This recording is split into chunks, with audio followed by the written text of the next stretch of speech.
Querido, continuando aqui, tá? Depois Paulo vai falar o seguinte, que o obreiro ele tem que ser apto para ensinar. Ô, queridos, vem comigo. É inadmissível um obreiro que não sabe ensinar a igreja. Tá? É inadmissível um obreiro que não sabe ensinar a igreja. Se o pastor não souber pregar, não souber ensinar, não souber conduzir a igreja, ele está na função errada. E vem comigo aqui, querido. Quantos pastores que é insuportável ver as suas ministrações. Por quê, Fábio?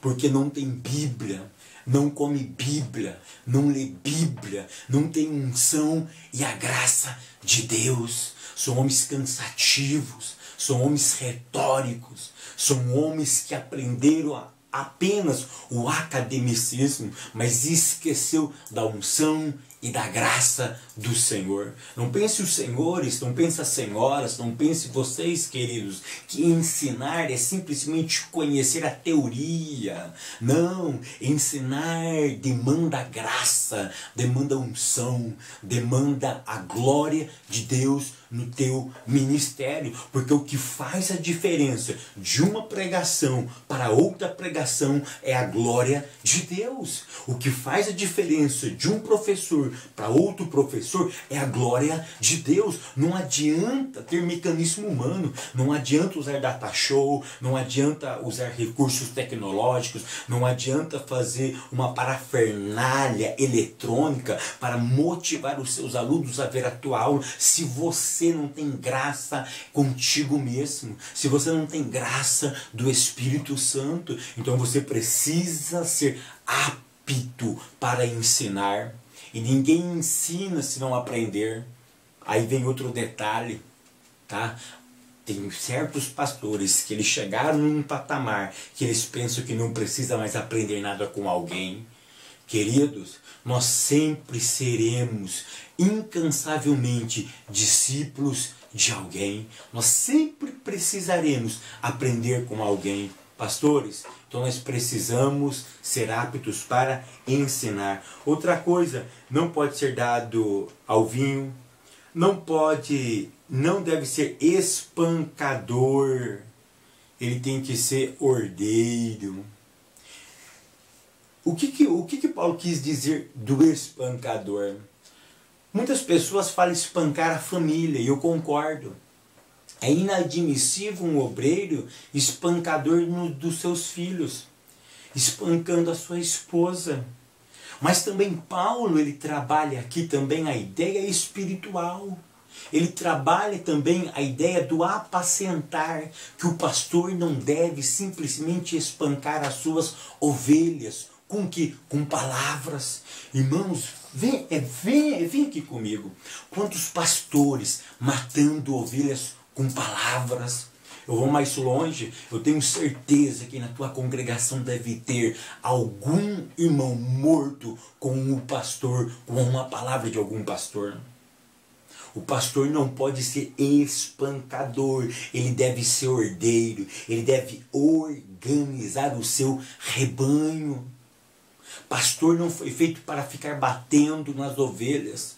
Irmão, você sabe para que servia o salmo mais conhecido da Bíblia, o Salmo 23, Mismor le Adonai, o salmo de Davi para Adonai, Mismor le Davi Adonai, é o salmo de Davi para Adonai.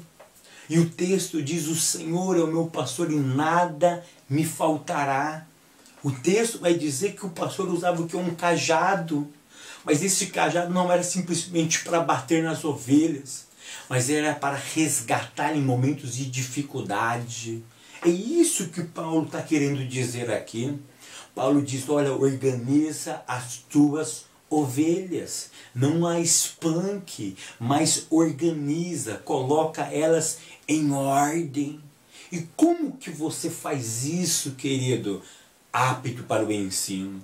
Para mim, o ensinar, você atrai as pessoas. O ato de ensinar, você ajunta, você faz com que o seu time, vamos dizer assim, jogue com você. Mas se você não souber ensinar, se você não souber passar a tua ideia para a igreja, eles não vão jogar para você, eles vão jogar contra você. Então o pastor não pode ser espancador, ele deve ser ordeiro. Outra coisa, o pastor deve ser moderado, ele tem que ser suave, ele tem que ser brando. Ah, mas o meu temperamento, ele é explosivo. Para isso tem o fruto do Espírito que ajuda você a controlar isso, querido. Não, aquilo que vem da cabeça eu falo negativo, negativo. As suas ovelhas não podem ser alvo do seu descontrole emocional. Você tem que ser moderado, suave, brando. Você não pode ser contencioso, irmãos. É lamentável dizer isso, mas vocês são maduros e eu preciso te dizer isso, tá?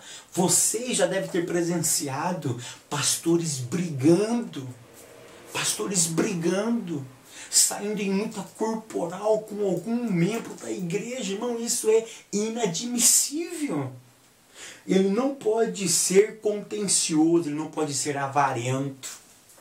Irmãos, deixa eu dizer uma coisa.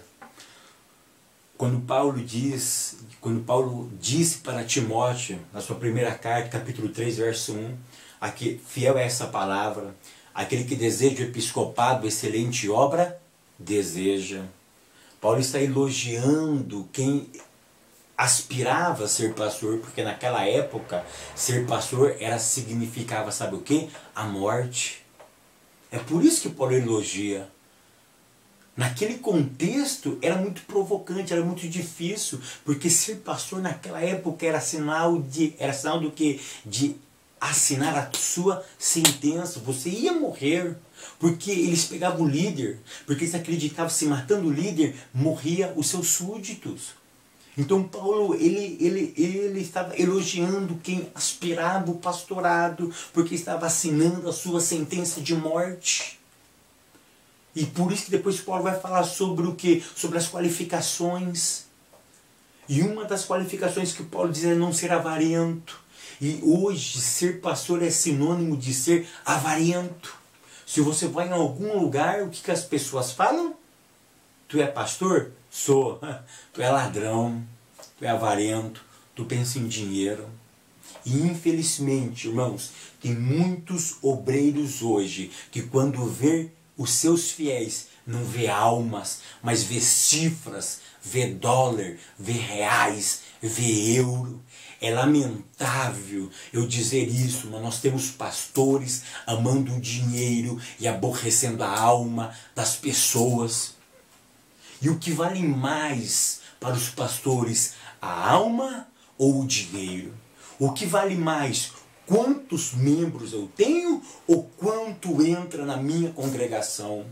Queridos, se nós tivermos uma fábrica de obreiros pensando em quanto a igreja vai render para mim, eu estou perdendo o alvo, eu estou perdendo o objetivo, eu estou perdendo o foco do evangelho, que é salvar a alma, resgatar mente, mudar, transformar vidas, mudar uma sociedade, mudar um local, mudar uma família para a glória de Deus. Mas quanto isto vai me render? Esse não é o foco. O pastor não pode ser avarento. Lembra do filme do Tio Patinhas? Quando o Tio Patinhas olhava para o ouro, o olho dele se transformava em cifras. Tem um pastor que é isso. Na hora que ele vê uma pessoa entrando da igreja, quanto aquela pessoa vai me render? 100 reais, 200 reais por mês? Negativo.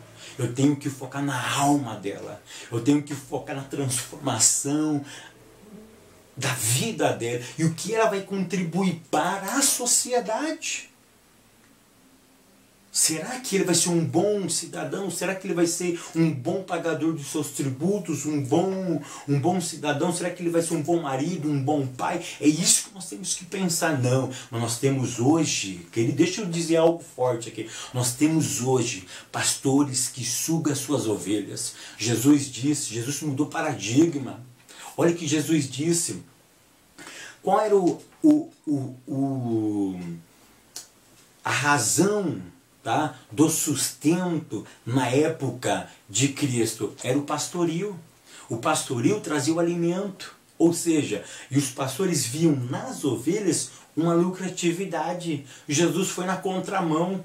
Jesus disse o seguinte: eu, pastor, dou a vida pelas ovelhas. Ele mudou o paradigma, ele mudou a cultura. Quem era que trazia alimento para o pastor? As ovelhas. Mas Cristo foi na contramão e ele disse: eu entrego a minha vida pelas minhas ovelhas. E hoje, querido, nós não temos, está muito raro nós termos pastores que dão a vida pelas ovelhas. É o contrário. Nós temos pastores tirando a vida das ovelhas e não entregando por elas. Nós temos pastores arrancando a felicidade de uma família em nome de Deus, em nome de uma crença, em nome de uma fé barata, de uma fé que não é bíblica. E isso eu não posso aceitar. Isso eu tenho que denunciar, querido. Eu tenho que falar a verdade, custe o que custar, doe a quem doer. Pastores não podem arrancar o lombo dos irmãos. Tem pastores que arrancam a pele, deixa só o osso, irmão, deixa ele jogado, sem vida, tira tudo dele. E quando aquela pessoa não tem mais solução, eles afirmam o seguinte: não teve fé, não acreditou na promessa. Mas não é que o coitadinho não acreditou, é que ele foi ludibriado por um evangelho que não existe. Eles foram ludibriados por um evangelho que não existe. Querido, nós estamos vivendo o quê? Uma era onde os pastores deveriam apacentar. Porque o que significa a palavra pastor? A palavra pastor no hebraico significa, vem de um termo que, pastor em hebraico é o roê. O roê significa pastor. O roê aparece 60 vezes no Antigo Testamento. Vem da palavra raá. Raá significa pastar, pastorear, apacentar. Mas eu fui olhar no hebraico, é muito interessante. Para quem entende de hebraico, e para quem não entende também vai compreender, tá? A raiz da palavra é composta de 3 palavrinhas. É o resh, o ai e o rei. Mas interessante que essas 3 palavrinhas, tá? Se você não colocar as vogais, você não sabe se significa pastor ou amigo. Porque a mesma raiz pode significar pastor e pode significar amigo. Então eu fiz uma semântica. O Espírito de Deus me iluminou algo super interessante, que o pastor deve ser amigo das ovelhas. E pastor não pode ser inimigo das suas ovelhas. Eu achei isso super interessante. Eu fiz várias anotações. Eu puxei no grego, eu puxei no hebraico. Eu fiz a semântica. Eu achei super interessante. Que a palavra é amigo e a palavra pastor é até a mesma raiz. E o que eu aprendo? O que vocês precisam levar? Que o pastor precisa ser amigo das ovelhas. E infelizmente nós temos pastores sendo inimigo de suas ovelhas. Trabalham contra a obra. Pastores trabalhando contra a obra. Quando ele vê um membro se destacando, ele tenta abafar aquele membro. Por quê? Porque aquele membro pode sufocar o seu ministério. Querido, pelo amor de Deus, nós temos que pensar no reino. Nós não podemos pensar em nós mesmos. Nós temos que pensar em algo maior, em algo eterno, em algo perene, que é o reino de Deus. Outra coisa, o pastor ele deve governar bem a sua casa. Outro detalhe, ele tem que ser experiente. Não pode ser neófito. Irmãos, eu tenho experiência disso. Quantas pessoas saem do nosso ministério, vai para outro ministério muito pequeno, consegue uma credencial e depois ele volta para o nosso ministério. E eu conheço pessoas com apenas 3 anos de crente, já é pastor de igreja. Querido, eu não duvido do chamado, mas tem que ter um tempo. Nós já falamos isso em aulas anteriores. Demanda tempo. Foi Paulo que disse, não é história minha. Paulo disse que o pastor, que o obreiro não pode ser neófito, ou seja, inexperiente. Ele tem que ter experiência. E experiência demanda tempo. E como que uma pessoa com 3 anos pode ter experiência? Como uma pessoa apenas de 3 anos de ministério pode ter vivenciado coisas que uma pessoa de 15, 20 anos vivenciou, querido? Essa pessoa precisa ser lapidada através do tempo. E outra coisa, o pastor ele tem que dar bom testemunho também para os descrentes. Não, queridos, não basta pagar de santinho dentro da igreja. Não basta passar de santinho dentro da igreja. Infelizmente, às vezes nós ouvimos notícias tristes. Mas aquele é pastor? É, mas ele comprou e não pagou. Ele vendeu um carro completamente comprometido e a pessoa começa a descrever o que aquele pastor fez. E a gente às vezes fica de mão atada e o evangelho perde de ganhar, ele não ganha força por atitudes humanas de certos líderes. Queridos, nós temos que pautar o nosso ministério no ministério de Cristo.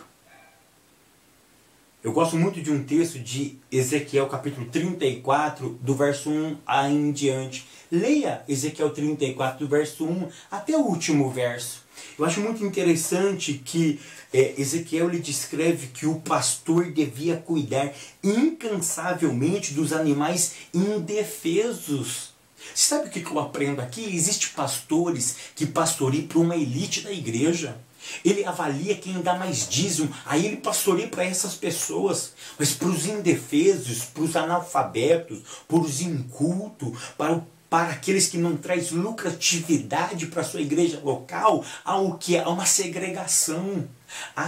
Eles colocam eles de escanteio, não dando cargos. Quando dá cargos, dá os piores cargos. Vamos entender que não existe piores cargos. Tá? Mas as demandas piores dá para aqueles coitadinhos, para as irmãs coitadinhas. Mas a elite da igreja pega o bolo, pega a melhor fatia, tem as melhores posições, existe o que? As melhores visitas. Irmão, deixa eu dizer uma outra coisa aqui.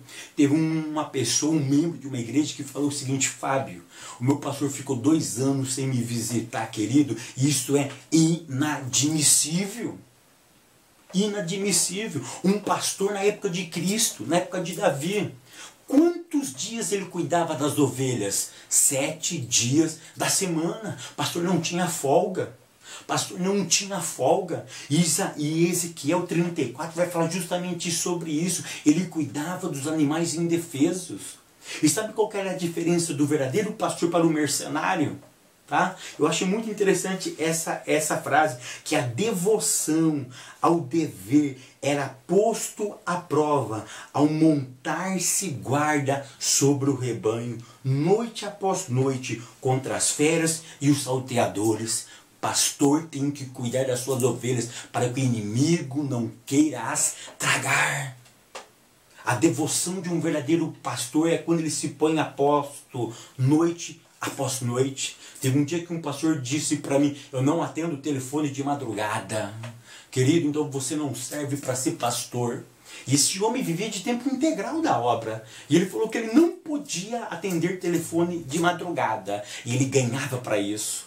E não é simplesmente por ele ganhar isso, era o dever que ele tinha. Ou seja, amante da obra. Ou seja, devoção às suas ovelhas. Para ele, ovelhas eram números. Não é igual crachá, irmão. Tem pessoas que pensam que os membros são números. Olha, vamos disciplinar agora o número 633.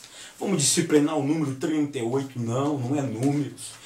É pessoa, tem alma, tem caráter, tem um espírito dado pelo Eterno. E vocês têm que cuidar.